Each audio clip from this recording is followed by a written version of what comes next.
late to the party, but what a party. The online community is loving this movie, so let's go through it and see if the hype is real.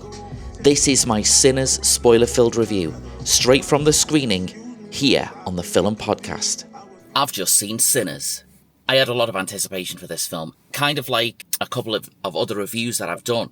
I've seen the trailers for this so many times now, and I'm just thinking to myself, how can a movie live up to its hype and its trailers and its awesomeness? Because those trailers are spectacular for Sinners. The Sinners trailers are incredible. How does it translate to the real actual movie, the full-length thing? Well, the film is even better than the trailers.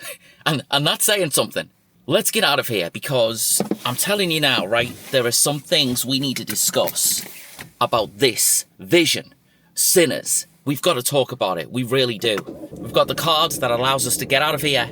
So let's do it. Let's talk about Sinners. You might have noticed today's review is in a different shape than usual. And there's a couple of reasons for that. We'll get into that in a moment or two. Go. It says, thank you, drive carefully. I think I will. You know what? There are some things I've got to talk about. Is it any good? Is it any good? Is this film any good? There are so many ways to say yes, Sinners is a masterpiece. Yes, Sinners is pretty damn special. In all ways, it's fantastic. What a film. The anticipation was worth it. The wait was worth it. It lives up to the expectations I had. And I'm telling you now, I didn't think that would happen. It's bubbling away. You know, it's bubbling away in my mind.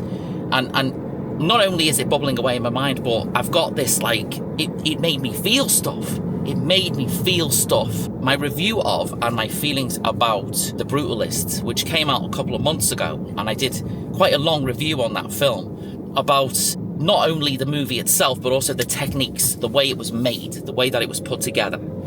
And I think Sinners is kind of a similar bag here. It's a similar thing, but different as well. If you don't know anything about it, if you've maybe just seen a couple of trailers and stuff like that, it doesn't give anything away about it. It gives nothing away. So talking about it is going to be difficult without doing spoilers. And I don't want to spoil it for people that want to go and see it, because let me just tell you this now, right? Here's the thing. Bottom line, if you want to go and see Sinners and you're on the fence about it, right? Don't listen to any more of this. Pause it, go and watch it, come back later. If you watch the trailer, or you watch anything about it, or you've read anything about it, or whatever it is, and it's made you think, hey, that sounds good. Yes, it does, because yes, it is. Yes, it is. Guaranteed. Spoilers. There are spoilers ahead. Spoilers. Alright, so, okay, we can spoil it. That's fine. We can spoil this film. It's fine now. Okay. It's a vampire film, right? It's a vampire film. The trailer doesn't make it look like a vampire film, but it is a vampire film. That's what it is. But it's a vampire film of the likes I've never seen before. So the way this looks, right? It's filmed in many different aspect ratios, and it's filmed with many different techniques. So let's go through them so you can understand part of the reason why this is an absolute masterpiece, and part of the reason why this review looks like this. Why does it look like this? So Sinners is shot in Ultra Panavision 70. This review is shot in Ultra Panavision, but not 70. I can't afford 70mm, so it's fine. And I don't think the 70mm cameras would fit on the dashboard anyway. The 70mm film is a massive film format. It's a huge film format. Not only was Sinners shot in Ultra Panavision 70, but it was also shot in IMAX. You've got both visions kind of at the same time. Now, I've not seen the IMAX version, and the thing that interested me most about this was not necessarily the IMAX version, was the Ultra Panavision 70 stuff. Because what you get with that is, you get this really, I suppose if you look at it on a widescreen TV, this really narrow frame. But if you look at it on a cinema screen, certainly on a cinema screen that has a CinemaScope format, you'll see a very wide image. It'll be a really wide picture, wider than usual, right? So what that means is any cinema that's got what they call masking, which is the stuff that you get at the sides of the cinema screen. Now, some cinema screens don't have that anymore. They don't have masking and stuff. That doesn't mean they can't show this movie in its correct shape. And the cinema that I went to see it at, they showed this on a CinemaScope screen, but with tiny, tiny black bars at the top and bottom, which is kind of what you can see right now. I mean, YouTube doesn't even have an Ultra Panavision format to make this in. So, you know, we've got to make do with the old-fashioned CinemaScope aspect ratio, which is, I guess, what the majority of cinemas are going to show this in. But you're not missing anything. You're not missing anything on screen when you see it like that. What you're actually seeing more of it, because it's very wide 276:1 aspect ratio, is exactly how the director intended it to be. But also, the 1:43:1 IMAX ratio. And it's like, oh my goodness me. So what you're getting is you're kind of getting two visions in one if you see it in IMAX. I think you're getting the director's real vision when you're seeing it in its original format, I guess you can call it that. But not only the shape and the different changing aspect ratios if you're watching IMAX, blah, blah, blah, not only that, because it's filmed on 70mm, because it's actually shot on film, and it's shot on film which has got a massive amount of detail and information, because of that, it looks so clean and crisp and beautiful. That's the thing. It looks gorgeous. You know, some of the shots of our two main characters together, even from the very moment the film opens, the very second stuff happens on screen, it's like, wow, look at it. Look how gorgeous the colours are and how sort of natural the palette looks, but also stylized at the same time. It looks absolutely stunningly beautiful. So the texture of everything in this looks stunning. The reds, right? The reds, there's not many reds in this, but when you do see reds, they really kind of, they are blood red. That's what the reds are in this. The blood looks lush. it just does. The contrast as well is another thing. Like, the darkness is so kind of dark, but not murky dark. You know, those deep dark colours and that deep darkness that it's got. Just astonishing stuff. And the 70mm film format is why it looks like that. There's a movie from Quentin Tarantino called The Hateful Eight, and that was shot at the same aspect ratio, and it was also shot on the same kind of film that this was shot on. So it's just got this texture about it, and you can tell that it's been filmed on film, or it's been filmed in a different way than everything else. And this is the same. This is exactly the same. It's got that solid, beautiful, organic texture to it. The way that they play with the frame and the framing of stuff, you know, because they've got that wide palette, stuff is framed in isolation, right, in each shot, but you get that sort of lonely feeling. You know, you get that kind of loneliness feeling about it from the way that it's shot. And as I say, because it's in such a wide aspect ratio, you really notice that isolation within the frame of characters. And you see our two lead guys together almost every single frame of it. They are together, which makes what happens to them, well, kind of upsetting, I guess. The one thing I wasn't expecting was there to be so much music in it, and also the emphasis on music. That's something I wasn't expecting, and that is a massive part of why I love this. The music is so good. It's so good. Let's talk a little bit about the story. It's basically two films in one. That's how I feel about it. Sinners is basically two films in one. It's treading that line between a movie about racial segregation, slavery, and a movie about, you know, the history of America, particularly the black history of America, but also a movie about vampires. Both parts of that commentary, if you like, both parts of that story are just as fantastic as each other. I mean, they are. They really are. It's essentially set in the Jim Crow era, which is that part of American history where black people were basically out there picking cotton. They had white owners, and they were exploited, and black people were segregated from the white people. Michael B. Jordan plays a dual role in this. He plays two characters. And it's been done before, right? It's been done before. The fact that it's completely and totally 100% seamless, it goes some way to describe how awesome the visual effects are in this film, but we'll talk about the visual effects later. Those two guys are one guy.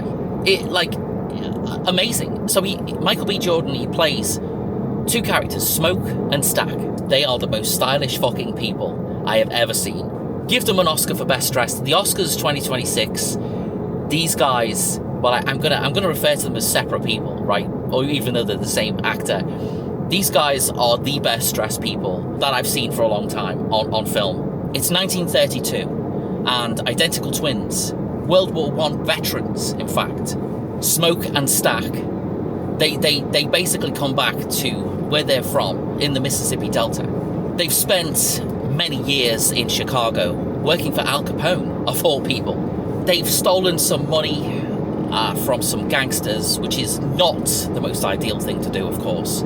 They buy a load of booze, essentially, with this money. They buy a shitload of booze, and they load it into the back of a truck, and they drive it back home to the Mississippi Delta. They have the intentions of setting up what they call a juke joint. And what that means is basically a place where people of colour can go and enjoy themselves, drink, have fun, listen to some great music, and not be disturbed by the white folks, by the KKK, by the Klan, by those disgraceful people. They purchased a sawmill from a genuine racist landowner with the intention of turning it into a juke joint for the local black community.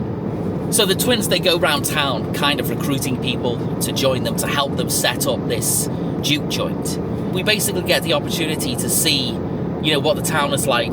It's the coolest shit you've ever seen, I'm telling you. So they buy this barn, they buy some land, and they tell the Klan members, just leave us alone. Don't bother. Leave us alone. We're not interested in you. You're not interested in us. Leave us alone. No problem. We're just going to do this. That's all we want to do.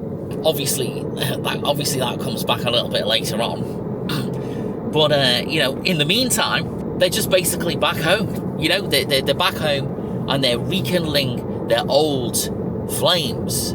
Those elements of the story are awesome. And Smoke and Stack are a great pair of main characters. Parallel to all of that, there is a couple who live in a tiny shack thing on the edge of town. They are Klan members as well. We don't know that at the time, but they are Klan members as well.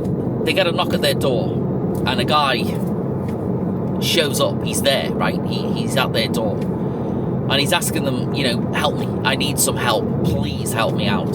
Through their kindness, or whatever you want to call it, they let him in. A few moments later, some native Indians show up. They knock on the door. The guy who's shown up at their door, they're demanding for them to give him back. Like, this guy's no good. You don't want to get involved with this guy. He's no good at all. And that is intriguing in itself. It's like, well, what's going on? Those native Indian guys, they all go away. And then, a few hours later, it reveals who he is. He's a fucking vampire. He starts to turn the couple, essentially. And that's the kind of other side of this story that's going on. That's the side of this story that we're going to see much later on. There's a scene that takes place at a train station, and it looks gorgeous. I mean, it does. The whole scene looks gorgeous. I don't know whether it's computer generated, or whether it's real, or whether it's a mixture of both. I have no idea. But the scene at the train station is just absolutely gorgeous. The town, the train station, all the sets that are used, even the barn itself, it's ingrained with this kind of realism. I think it's that. It's realism going on in the scenery and the settings and the whole way place has been constructed. It just looks authentic, and it looks... It's gorgeous. It oozes the era that it's set in. It absolutely does. It's so great. And so there's a train station, and at the train station we meet our next most important character. and that is Hailee Steinfeld. I mean, she just shows up and owns the fucking screen. She plays Mary. She plays Stack's lover with a past. And I mean a past. She shows up and she's angry at him. She gives him a slap across the face. And it's like, okay, here we go then. She is definitely a sort of femme fatale character. Doesn't put up with any bullshit. And is like tough as nails. She's got the most interesting backstory out of everybody else in the movie, I think. Her heritage and her racial mixture is kind of different than everyone else's. She's got her own sort of prejudices of her own to sort of deal with, but she also has it a lot easier than everybody else because her skin is basically light skin. She's basically light skin, which means that she can sort of get away with being treated like a white person. That's another interesting piece about this film, is the way that it does highlight racial segregation, not just from black people, but also racial segregation from mixed race people like Hailee Steinfeld's character. And the relationship between her and Stack, the history is there, the history is there. And although it's not, there's no crazy flashbacks or anything like that, there's none of that going on. It's just the emotions are really raw between the two of them, and it's just beautiful to see that play out. An actor I've never seen before is a guy called Miles Caton, and he plays Smoke and Stack's cousin. His character's name's Sammy Moore, or Preacher Boy. He's the very first thing we see at the start of the film, and it's this like what's going on kind of sequence. From that very second this film opens, it is riveting. I mean, it is. And then Sammy is driving this car, and it obviously it's one of those gorgeous, turn of the century cars with the roof, no roof, blah blah blah, all of that. Pulls up to this church and gets out of the car, and he's holding a guitar, or he's holding a piece of a guitar. He walks across the yard and up the stairs and kind of bursts through the door of the church, and everyone's in there, and they all stop. Right, they're all worshipping and singing and blah blah blah, and they all stop, and they all turn around and look at the door, which like I say has been flung open by Sammy. He's got marks on his face, and he's obviously been through something. He just stands there, and everybody's kind of in shock, and so are we, because we don't know what's going on. It's like we've just been dropped into the middle of this thing. The preacher immediately, who's his dad, he starts giving this whole thing about the devil and what's going on, and you've let the devil into your soul, and all of this kind of thing. And it's like, fuck, what a fucking intro to a film. What an intro to a film. Oh my god. He is not only a fantastic actor, but he's also a fantastic singer and a fantastic guitarist. This film has got so much music in it, and I didn't expect that. That's not something I expected to see. It's set in that era when the blues was its traditional blues, right? Where the blues music came from. It came from the struggle of black people who were made to work day in, day out in those cotton fields. This is set in that time when blues music began, where its origins came from. Another important character in this film, or in fact another awesome character in this film, is Delta Slim. And he's played by Delroy Lindo. And we kind of meet him at the beginning of the film. At the same time we meet Hailee Steinfeld's character. He's there, and he's playing his music. Stack, Smoke, come along and says, look, listen, I'm setting up this club, and I want you to play in the band. So there's the most astonishing musical sequence I've ever seen in any film ever. Again, harking back to what I said before about me not knowing how much music was going to be in this. But there's a musical sequence that is actually one take. It's one shot. I mean, I don't know if it's one take, but it's certainly one shot. It kind of covers the history of, I guess you can say, blues, R&B, and hip-hop, and like a few things in between that. It is something that made my jaw drop when I saw it. I don't know how they did it. That's one thing. Normally when you watch a film, you see some visual effects happen. You're like, okay, right, yeah, they did all that in, it's all done in a computer. Yeah, fine, easy, whatever. But this, genuinely, as somebody that loves films, loves the techniques that certain films are made with. I don't know how they did it, but it's a sequence that features the most amazing time shift, I suppose you can call it. You know, they start off with the blues, right, on stage, because, you know, they're in the nightclub that the twins have set up. You know, Preacher Boy, he's on stage, and he's playing his guitar, and the whole band are playing. The crowd are there, and they're all sort of dancing and stuff like that. And all of a sudden, an electric guitar turns up. The camera sort of moves away from the stage. It starts to show us more of the crowd. And in the crowd are people from other eras, right? Dressed differently. You know, they dress differently, and they're dancing differently. And the music starts to transform from being this blues track that Preacher Boy is singing, and it starts to morph into something else, and it starts to mix with that kind of electric guitar, and then we kind of get this hip-hop vibe going on. So the camera goes around the entire crowd, around the entire venue, and as it's doing that, it shows us these different eras of music, and it's just astonishing. It's astonishing stuff. So far, it's my favourite sequence in a movie that I think I've ever seen.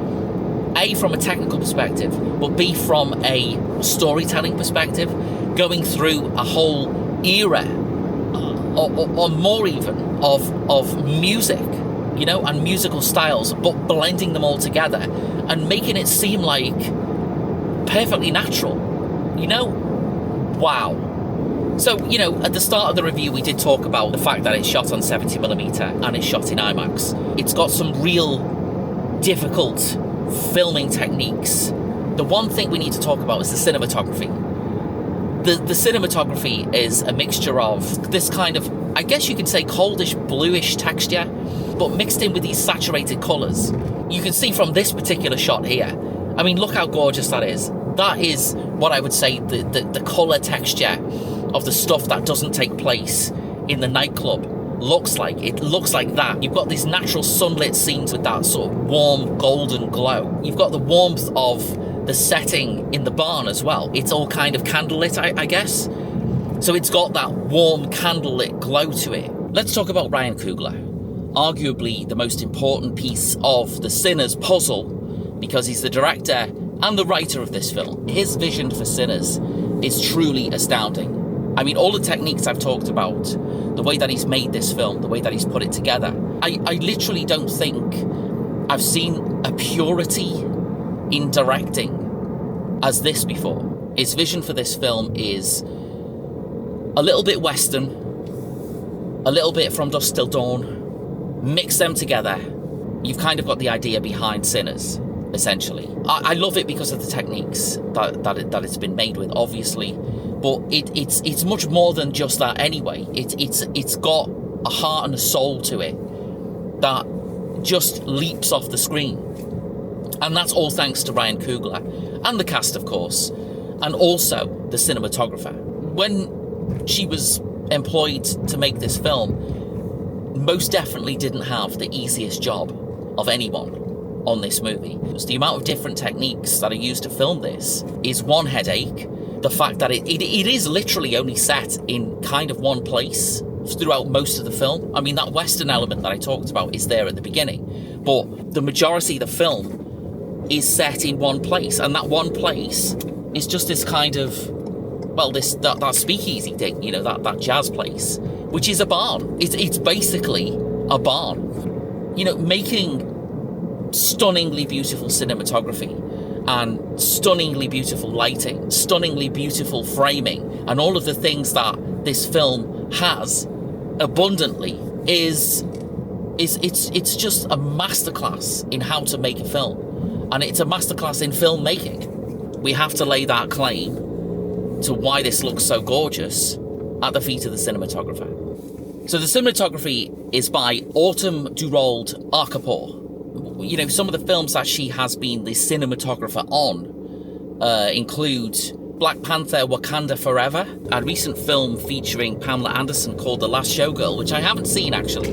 Then consequently has done this, Sinners. I mean, there's quite a lot of films that she's done, but the most popular ones are those ones. It's just great. It's great to see a cinematographer as good as this being given the opportunity to not only shoot something, as incredible as Sinners, but to use 70mm film, and also, as well as that, to shoot in IMAX. I'm talking like big IMAX here, not none of your digital IMAX blah-de-blah. I'm talking the real deal. All right, so Ryan Coogler, I mean, his filmography isn't huge. His filmography consists of some decent movies. You've got Creed, which is I guess is a sequel to Rocky. It's a Rocky sequel, right? And it's really good. I mean, Creed is a fabulous film, and it's chock-up with characterization. He also directed Black Panther and the sequel as well, Black Panther: Wakanda Forever. Straight after that, gave us Sinners. So it's a pretty decent filmography. I love the idea that Ryan Coogler just owns this, right? I love the fact that every aspect of what he wanted to do with this film, both technically, visually, and story-wise, because he wrote it, directed it, it's his baby, essentially. And I love the fact that he's just been given free rein to do what he wants. And the fact that what he created with this free rein is something as awesome as Sinners. Wowza. Ryan Coogler has knocked it out the park with this. The concept of it in the first place is incredible. And the way it's been executed is just flawless. I mean, it's flawless. It's 100% flawless. I cannot believe what I've seen. I can't believe what I've seen. I mean, it's just like the visual effects disappear into it. The characters also disappear. The story itself, it just like happens so naturally. It's all just there. It's all so naturalistic that it just feels part of the entire universe that it's building. And that's because of Ryan Coogler. That's because of his vision. It's a moment of filmmaking that you should not ignore, and you should go and watch it where it was meant to be seen, in the cinema, on the big screen. Ryan Coogler has knocked it out the park with this one. Absolutely has. He even made me change the shape of the review. I mean, wow. So, go and see Sinners. Don't walk, run. That was my review of Sinners. This is the Film Podcast. I will see you again soon.